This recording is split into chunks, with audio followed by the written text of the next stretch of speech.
Dear student, लघु रीति के अंतर्गत मैंने आपको दीर्घ रीति और लघु रीति इन दोनों के इक्वेशन समझाए और उसके बाद मैंने आपको फिर इसके न्यूमेरिकल कराए हैं और न्यूमेरिकल कराने के बाद में अब मैं आपको इसी का एक और न्यूमेरिकल रह गया है, उस न्यूमेरिकल को कराऊंगा। तो देखिए, दूसरा जो न्यूमेरिकल है इसमें दिया है नीचे दिए गए आंकड़ों से न्यूनतम वर्ग रीति द्वारा सरल रेखा उपनति मूल्यों की गणना कीजिए तथा वर्ष 2009 के लिए अनुमानित भी कीजिए। तो देखिए दिया क्या है, वर्ष यानी 2000, 2001, 2002, 2003, 2004, 2005, 2006, 2007 और ये वैल्यू क्या हो जाती है, इसे हम n क्या बोलते हैं, n इजिकल टू कितना हो गया 1 2 3 4 5 6 7 8, n इजिकल टू 8। अब दिया है आपके लिए उत्पादन। तो देखिए उत्पादन क्या है, उत्पादन जो भी है उसे हम मानते हैं y और जो उत्पादन दिया हुआ है वह लाख टन में है और y में देखिए 2000 में 56 लाख टन उत्पादन हुआ। इसके बाद 2001 में 55 लाख टन के उत्पादन हुआ। फिर इसके बाद में 2002 में 51 लाख टन उत्पादन हुआ। 2003 में 47 यानी 47 लाख टन उत्पादन। इसके बाद 2004 में 42 यानी 42 लाख उत्पादन और 2005 में 38, 2006 में 35 और 2007 में 32 और इसे हम रिप्रेजेंट करते हैं सिग्मा वाई से।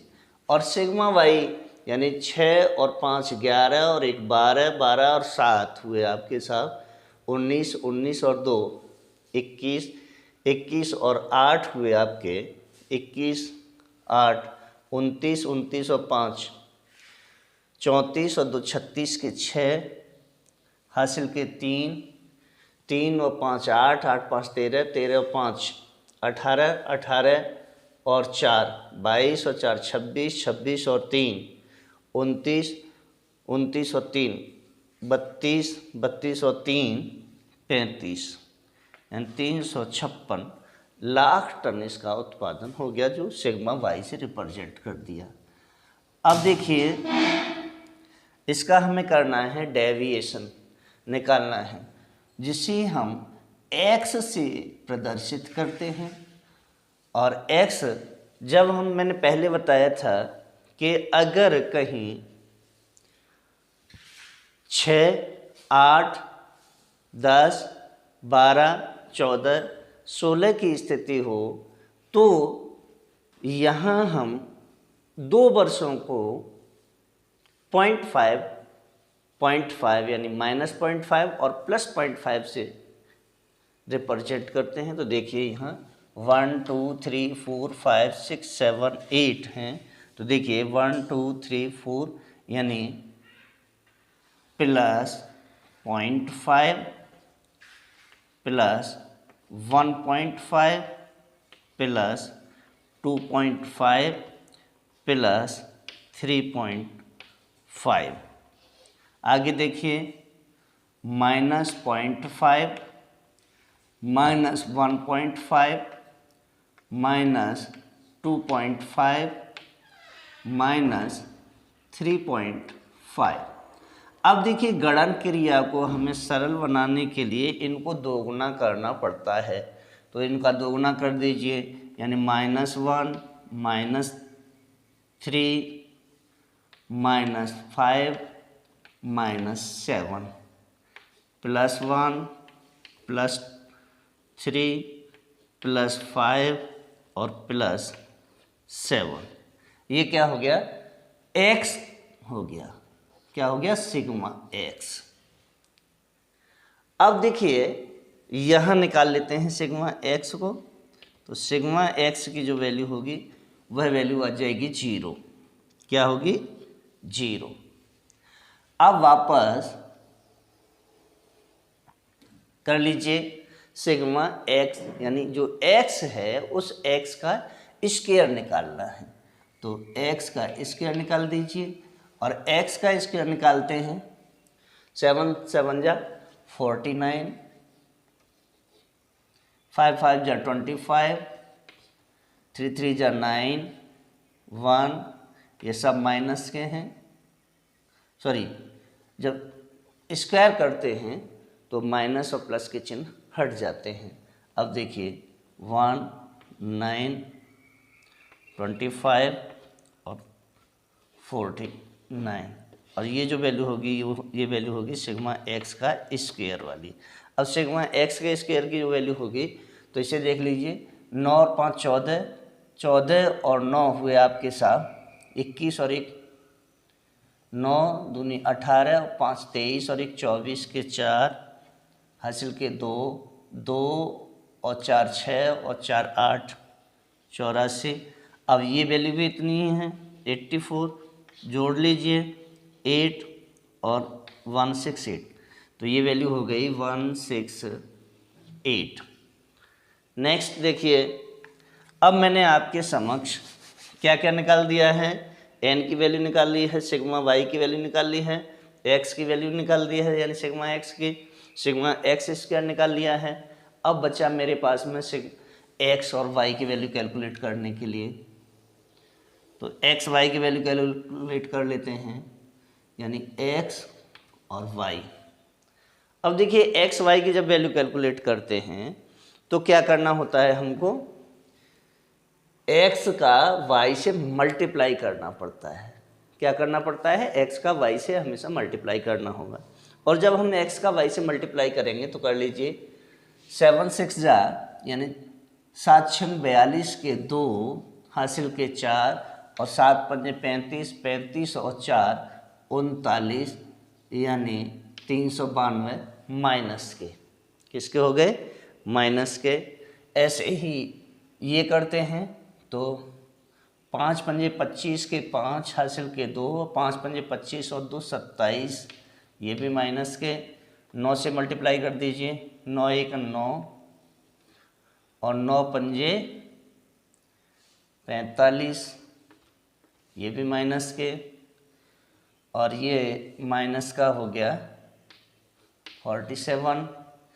सेम कंडीशन प्लस वालों को देख लीजिए, 42 और 9 8 72 के 2 हासिल का 7 और 9 3 27, 27 और 7 हुए आपके साथ 34, 342 प्लस के। आगे देख लीजिए, सॉरी 3 से मल्टीप्लाई करना था, मैंने 9 से मल्टीप्लाई कर दिया। यहाँ देखिए 3 8 24 के 4 हासिल का के 2 और 3 1 3, 3 3 9 और 2 11, ये प्लस में आ गया। इसके बाद फिर 5 से मल्टीप्लाई कर दीजिए, 5 5 25 के 5 हासिल के 2 और 5 3 15, 15 2 17, ये भी प्लस के हो गए। फिर प्लस के 7 दूनी 14 के 4 हासिल का 1 और 7 3 21 और 1 22, 224। अब देखिए माइनस और माइनस प्लस प्लस इन दोनों को जोड़ लेते हैं, तो माइनस माइनस के जोड़ लीजिए और प्लस प्लस वाले जोड़ लिए, तो ये होंगे देखिए 2 और 5 7, 7 दूनी 14, 14 और 9, 14 और 9 हुए आपके साथ 23 के 3 हासिल के 2, 2 और 9 11, 11 और 7 18, 18 5 23, 23 और 4 29, 23 और 4 27 के 7 हासिल के 2, 2 और 3 5, 5 और 2 7, 7 और 4 11।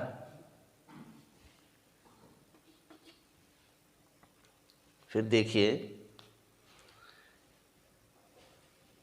2 और 5 7, 7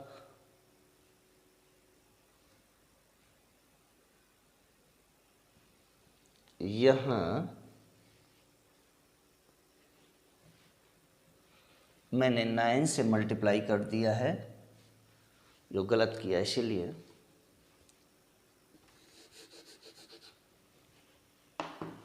अब देखिए ये होगा 3 1 3 और 3 5 15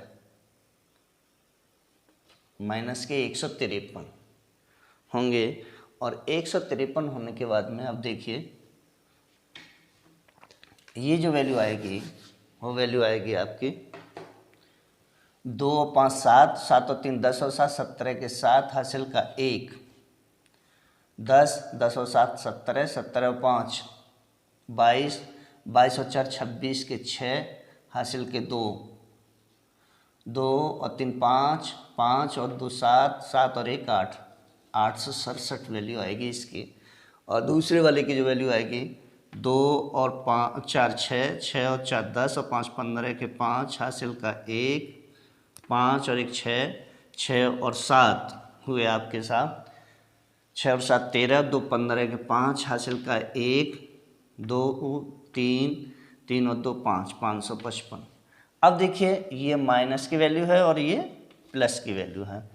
अब यहाँ क्या निकालना है मुझे, sigma x by equal to निकालिए। माइनस की वैल्यू कितनी है 867, प्लस की वैल्यू कितनी है 555। माइनस कर लीजिए, 2 बचे, 1 बचा और 3, यानी माइनस के 312 आ गए। अब देखिए जब ये माइनस के 312 आ जाते हैं, अब मुझे करना क्या है, उपनति निकालनी है।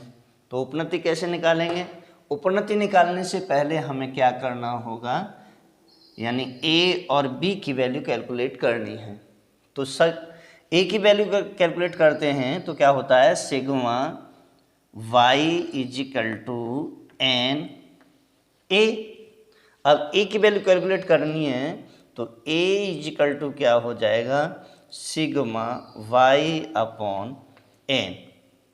कर लीजिए, तो ए इजिकल टू सिग्मा वाई की वैल्यू कितनी है 356 और एन की वैल्यू कितनी है 9, यानी 8। अब 8 का भाग दे दीजिए, तो 8 चौक 32, 8 चौक 32, 8 पंजे 40, ये हो गया 44.5। अब बी की वैल्यू कैलकुलेट मुझे करनी है, तो बी की वैल्यू कैलकुलेट करते हैं तब क्या होता है, इसका जो सूत्र होता है वो होता है sigma x Y equal to होता है बी सिग्मा एक्स का स्क्वायर। तो बी इक्वल टू क्या हो जाएगा, sigma x y upon sigma x का स्क्वायर। कर लीजिए, बी इक्वल टू क्या हो जाएगा, -312 अपॉन 168 इजिकल टू। अब देखिए इसका अगर मैं इसमें भाग दूंगा तो ये जो भाग जाएगा ये जाएगा माइनस में 1.86 के बराबर। ओके, अब मैंने ए की भी वैल्यू कैलकुलेट कर ली, बी की भी वैल्यू कैलकुलेट कर ली है।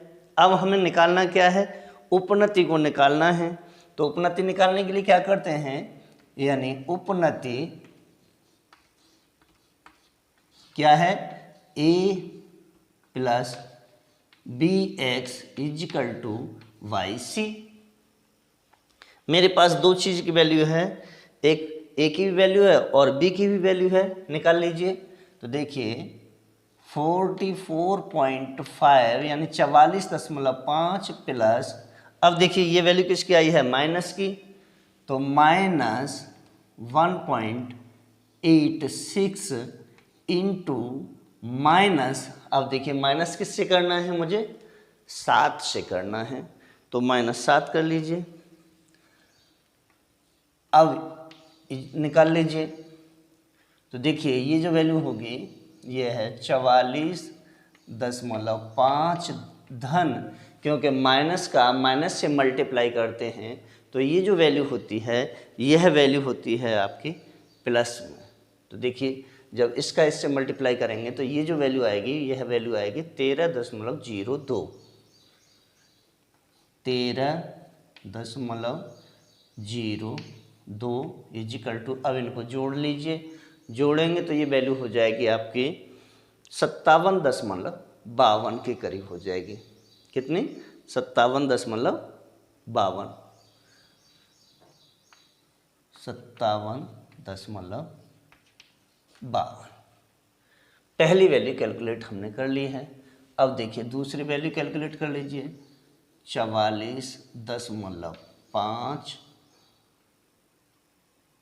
धन ऋण 1.86 गुणा -5 से गुणा कर दीजिए। 5 से जब गुणा करेंगे तो ये जो वैल्यू हो जाएगी वह वैल्यू आपकी होगी 9.3 के बराबर। कितनी हो जाएगी, 9.3। तो ये हो जाएगा 44.5 धन 9.3 बराबर, जोड़ लीजिए। अब देखिए 44.5 9.3 80 9 4 13 के 3 हासिल का 1, ये 53 हो गया, तो 5380 हो जाएगा, 53.80। आगे की वैल्यू कैलकुलेट कर लीजिए, 44.5 धन ऋण 1.86 गुणा माइनस, अब क्या रह गया 3, -3 से मल्टीप्लाई कर दीजिए। 44.5 धन, क्योंकि ऋण ऋण का जब गुणा होता है तो धन हो जाता है, इसलिए 3 छक्के 18 के 8 हासिल का 1 और 3 अट्ठे 24 और 1 25 के 5 हासिल के 2 और 3 1 3 और 2 5, यानी 5.58 हो गया। कितना हो गया, 5.58। तो 5.58। अब इसे क्या कर देना है, प्लस कर देना है, किससे, 44.5 से।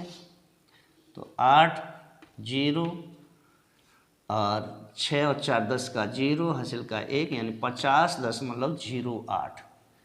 कितना हो गया, 50.08।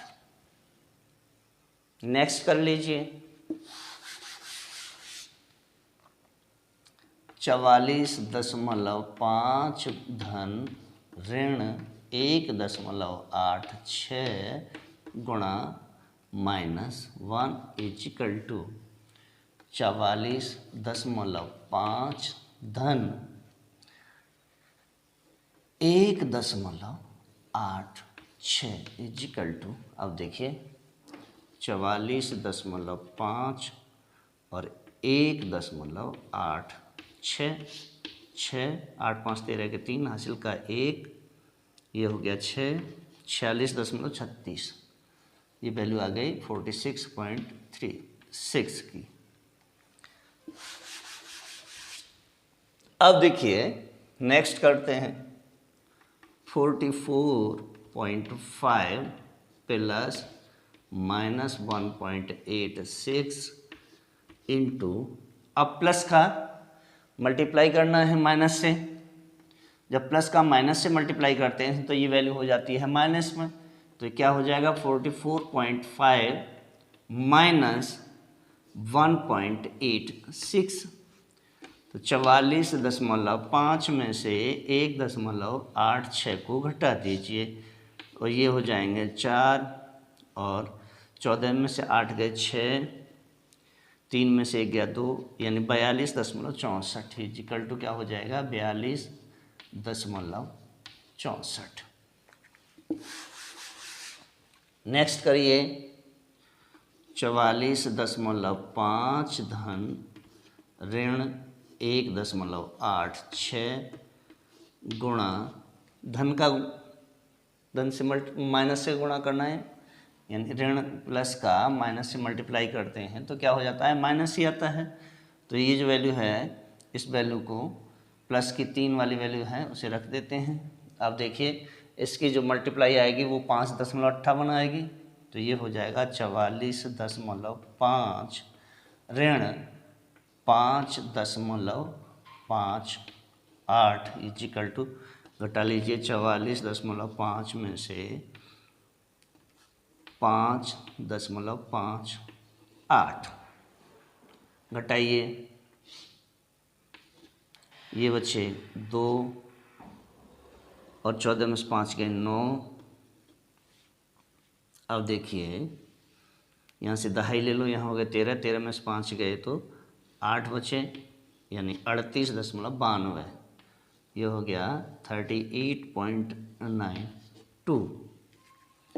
नेक्स्ट वैल्यू निकाल लीजिए 44.5 plus minus 1.86 into 5 equal to ये हो जाएगा 44.5 ऋण 9.3 घटा लीजिए 44.5 में से 9.3 को 2 बचे, यानी और इसके बाद में ये हो गया 14 में से 9 घटाओगे तो 5 बचेंगे यानी 35, तो ये वैल्यू हो गई 35.20। आगे कर लीजिए 44.5 plus minus 1.86 into 7 equal to ये वैल्यू हो जाएगी 44.5 माइनस 13.02 इजिकल टू घटा लीजिए 44.5 में से 13.02 को घटाइए, यहाँ 0 तो ये बचे 8, 4 और ये हो गया 1 और ये 3, ये वैल्यू आ गई 31.48। अब y की वैल्यू कैलकुलेट करनी है हमें, क्या निकालना है YC, और YC इजिकल टू हो जाएगा, इन सबको हम जोड़ लेते हैं और जब इन सबको जोड़ेंगे तो ये जो जोड़ होगा यह जोड़ होगा 356, कितना होगा 356.00। अब आपके समक्ष उपनति निकाल ली गई है, लेकिन क्वेश्चन क्या कहता है वर्ष 2009 के लिए भी अनुमानित कीजिए। तो वर्ष 2009 के लिए जब हम अनुमान निकालेंगे यानी y 2009 क्या हो जाएगा, इसके लिए जो हम अनुमान निकालते हैं तो देखिए निकाल लीजिए कैसे निकालेंगे, यानी 44.5 प्लस ये किसकी वैल्यू है माइनस की, माइनस 1.86 और इसके बाद में इनटू, अब चूंकि 2007 के बाद 2008 और 2008 के बाद में 2009 और 2009 जब आएगा तो ये 3.5 है, 4.5, 5.5 हो जाएगा, क्या हो जाएगा 5.5 और 5.5 को 2 गुना कर देंगे तो ये हो जाएगा 11, क्या हो जाएगा 11। तो देखिए 11 से मल्टीप्लाई कर लीजिए, 11 से जब गुणा करेंगे तो देखिए क्या हो जाएगा, इजिकल टू 11 छक्के 66 के 6 और हासिल के 6, 11 अट्ठे 88 और 6 86 के 6 हासिल के 8 और 8 एकन 8, सॉरी 11 एकन 11 और 8 हुए आपके साथ 11 8 19, यानी 19.66 हो गया। तो ये वैल्यू किसकी हो गई, माइनस की। तो देखिए 44.5 ऋण 19.66 निकाल लीजिए, यानी 44.5 में से 19.66 को घटाएंगे तो ये 4 आ गया, और यहाँ 14 में से 6 गए, ये बचे आपके साथ 8, और यहाँ रह गए 3, यहाँ से दहाई ले लो, 13, 13 में से 9 गए, 4 बचे और 2, यानी 24.84 इसकी वैल्यू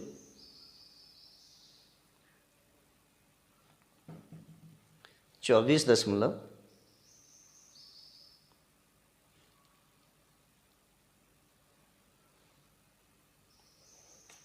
11 छक्के 66 के 6 हासिल के 6, 11 अट्ठे 88, 88 और 6 हुए आपके, यानी 88 और 6 इजिकल टू 8 और 6, 14 के 4 हासिल का 1 9, तो ये 4 वैल्यू हो जाएगी, और हासिल के 9 लग जाएंगे, 9 और 11 एकन 11 और 9, यानी 20 ये जो वैल्यू होगी, यह वैल्यू होगी 20.46 20.46। अब इसको घटाना है 44.5 में से 20.46, 4 बचे 0 और 4 2, 24.04 इसकी वैल्यू आ जाएगी। तो देखिए निकाल देते हैं, 24.04 कैसे निकालेंगे, 44.5 माइनस 20.46 इजिकल टू 24.04, और यही आपका आंसर होगा। तो आंसर क्या है, 2009, क्या y इजिकल टू कितना हो जाएगा, 24.04, ये आपकी वैल्यू आ गई है। अब देखिए इसके बाद क्या है, इसके बाद हम पहुंचते हैं परवलय, वक्रीय या अरेखीय प्रवृत्ति अन्वायोजन, या बोलते हैं इसे हम इंग्लिश में फिटिंग ए पैराबोलिक नॉन लाइनर ट्रेंड। क्या बोलते हैं, फिटिंग ए पैराबोलिक नॉन लाइनर ट्रेंड। अब देखिए सबसे पहले हमें परवलय वक्रीय अरेखीय प्रवृत्ति अन्वायोजन को हमें समझना है कि यह क्या है। अब जो पॉइंट है आपका वह पॉइंट होगा, चलिए मैं अब इसे हटाता हूं। अब इसमें कहीं पर भी हमसे रेखीय आरेख के बारे में नहीं पूछा है, इसलिए हमने इसकी डायरेक्ट उपनति निकाल दी है। रेखीय आरेख के बारे में पूछता तो हम वह भी इसे निकालते, जब क्वेश्चन में पूछा ही नहीं है तो यहाँ ग्राफ की कोई भी ज़रूरत नहीं है। अब जो पॉइंट है आपका वह पॉइंट है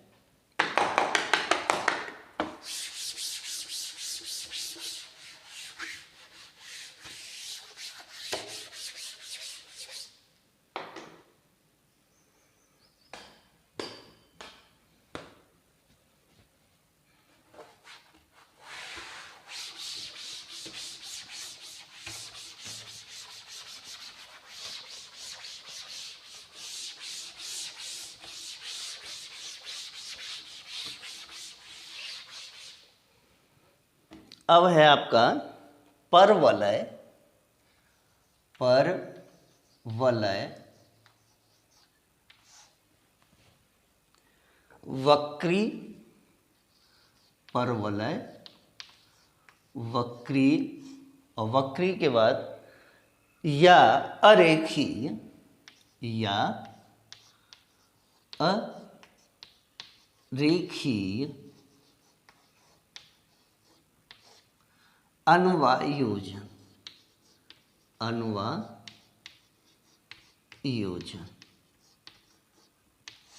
अब हमें यह समझना है, इसे हम बोलते हैं फिटिंग ए पैराबोलिक नॉन लाइनर ट्रेंड। अब सबसे पहले हमें समझना है परवलय, वक्री या अरेखीय अनुवायोजन होता क्या है। तो देखिए, आर्थिक व व्यावसायिक क्षेत्र में अनेक परिस्थितियों में सरल रेखा दीर्घकालीन प्रवृत्ति का यथार्थ रूप से चित्रण नहीं करती है। कैसा? यथार्थ रूप से यह चित्रण नहीं करती है। और जब यह यथार्थ रूप से चित्रण नहीं करती है तो ऐसी दशा में प्रवृत्ति निकालने के लिए निश्चित घात यानी द्विघात, तृतीय घात या चतुर्थ घात आदि का परवलयिक चक्र खींचना पड़ता है। यहाँ हम केवल द्वितीय घात के परवलयिक चक्र या द्विघाती प्रवृत्ति का विवेचन करेंगे। यहाँ केवल हम द्विघाती प्रवृत्ति का विवेचन करेंगे, तृतीय घात और चतुर्थ घात का यहाँ विवेचन नहीं करेंगे, क्योंकि अगर हम इनका भी विवेचन करेंगे तो ये जो इनकी प्रक्रिया है वह काफ़ी लेंथी हो जाएगी। इसलिए यहाँ केवल द्विघाती का हम विवेचन करेंगे। और इसके बाद जो सूत्र होगा, वह जो सूत्र होता है, मूल जो सूत्र है वह है y = a + b। क्या है? y = a + b x + c + cx का स्क्वायर। क्या होता है? cx का स्क्वायर। ये मूल क्या है? मूल समीकरण है। क्या है? मूल समीकरण। अब जब ये मूल समीकरण है तो देखिए यहाँ फिर क्या होता है, मूल समीकरण में x के वर्गमूल अधिकतम होने से ही यह द्विघातीय समीकरण कहलाता है। यदि c धनात्मक होगा, यदि c की वैल्यू धनात्मक होगी तो क्या होता है? धनात्मक होती है तो वक्र का जो झुकाव होता है वह कैसा होता है?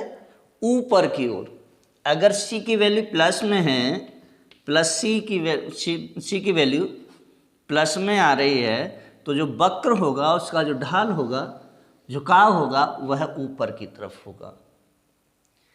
अगर c की वैल्यू माइनस में है तो वक्र का झुकाव नीचे की ओर होगा। बस इतना ही अंतर है, प्लस में ऊपर की ओर होता है और माइनस में नीचे की ओर होता है। ये ध्यान रखना है आपको। अब देखिए इसके बाद में क्या होता है, इसके बाद में जब c की वैल्यू प्लस और माइनस हो जाती है तो वक्र के जो झुकाव हैं वो अपवर्ड और डाउनवर्ड ये हो जाते हैं। मूल समीकरण में a, b और c क्या क्या है? मूल समीकरण में क्या है? a है, b है और c है। तीन चीजें हैं। अब a, b, c हैं जो कि अचर मूल्य हैं। क्या हैं ये जो तीनों हैं ये कैसे हैं? अचर हैं। कैसे? अचर। और जब ये अचर होते हैं तो जिन्हें हम तीन प्रसामान्य समीकरणों में समझाते हैं। कितने? तीन प्रसामान्य यानी नॉर्मल इक्वेशन। अब देखिए फिर इनको निकालने की रीति क्या है।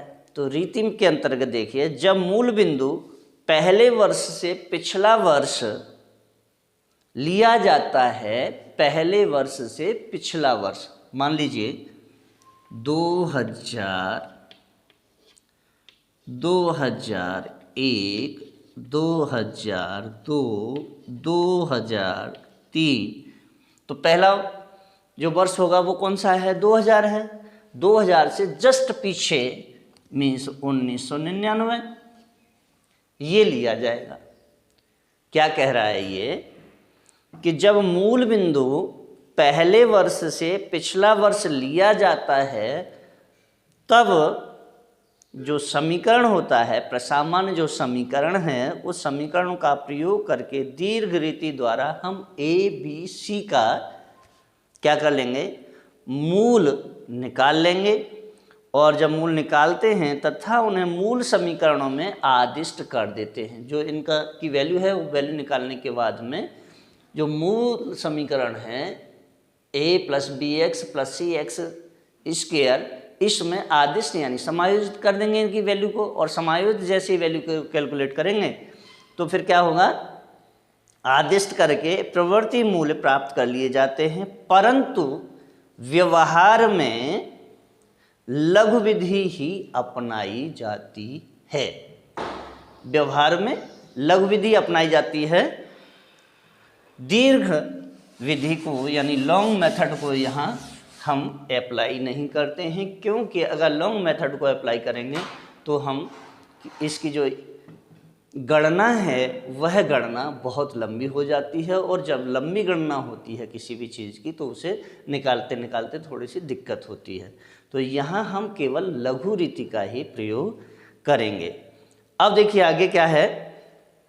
इसमें x का मूल बिंदु मध्यम में रखने से, x का जो मूल बिंदु है वह मध्य में रखने से गणन क्रिया अत्यंत सरल हो जाती है। x की जो वैल्यू है वो मध्य में रखी जाएगी। और मध्य में रखने से जैसे हम अभी हम रख रहे थे 0.5 यानी -0.5 plus 0.5 -1.5 plus 1.5 -2.5 plus 2.5 -3.5 plus 3.5 -4.5 plus 4.5, इस तरह से जो रख रहे थे तो वो वाली जो कंडीशन है सेम इसमें भी अप्लाई होगी।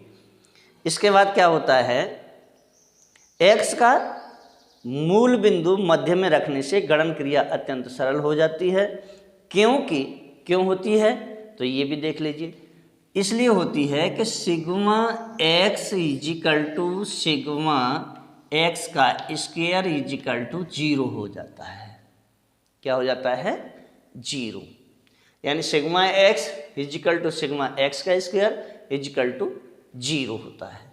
और जब ये 0 होता है तो दोनों ही विधियों में प्रयुक्त प्रसामान्य जो समीकरण हैं वह जो समीकरण होंगे वो कौन कौन से होंगे तो चलिए ये भी देख लेते हैं। अब मैं आपके समक्ष समीकरण भी लिख देता हूँ। देखिए पहला होगा प्रारंभिक मूल बिंदु। कौन सा? प्रारंभिक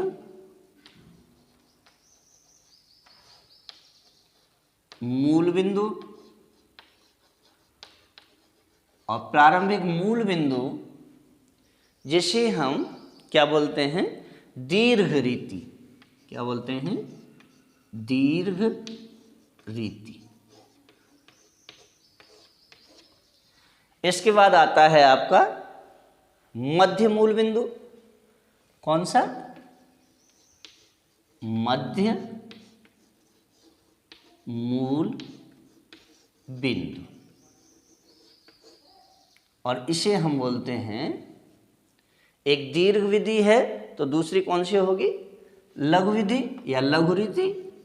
लघु रीति। अब देखिए इन दोनों के अलग अलग समीकरण जो होंगे, जो इक्वेशन हैं, वह पहला इक्वेशन होगा किसका? प्रारंभिक वाली का। पहला इक्वेशन क्या है? Sigma y equal to n a, sigma y equal to n a plus b, क्या हो जाएगा? बी सिग्मा x प्लस सी सिग्मा एक्स का स्क्वायर। अब दूसरा समीकरण क्या होगा? दूसरा जो समीकरण होगा वह समीकरण होगा आपका सिग्मा एक्स वाई